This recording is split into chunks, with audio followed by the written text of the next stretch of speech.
ណាំងពលក៏ក្រីក្រជីវិតក្រៀមស្រពូនស្វិតព្រោះអត់សន្តាខ្វះព្រឹកខ្វះងាចព្រោះខ្វះធនធាន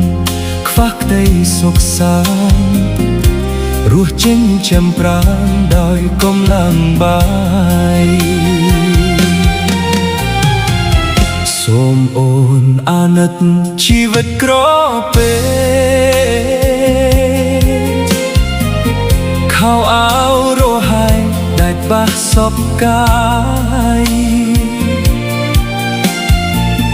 អូនមានវាសនាបានរស់នៅឆ្ងាយសម្បូរសប្បាយសូមអូនកុំណាយជួយផងអូនអើយព្រះជាម្ចាស់អើយអោព្រះជាម្ចាស់លោកត្រាស់ដឹងហើយពុកម៉ែស្លាប់ទៅពុំដែលបានស្បាយ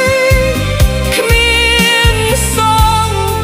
ខំឡើយសូមទានអភ័យ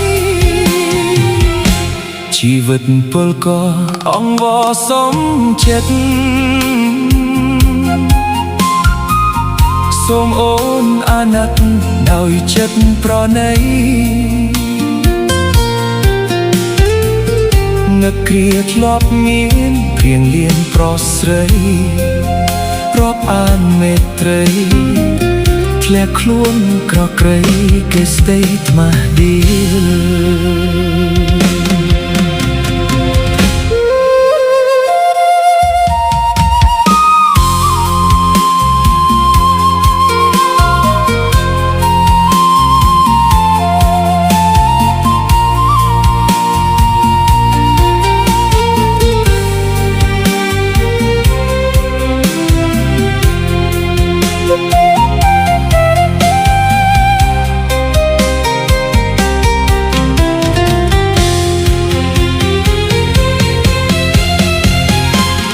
ព្រះជា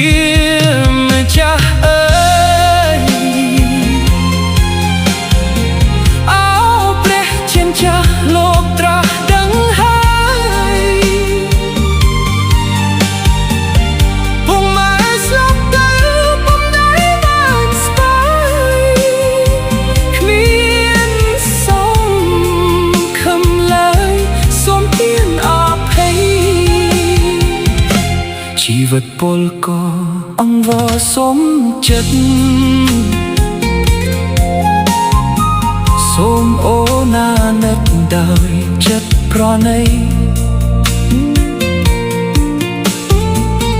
នឹកគ្រាធ្លាប់មានព្រៀងលៀនប្រុសស្រីរាប់អានមេត្រីធ្លាក់ខ្លួនក្រក្រៃ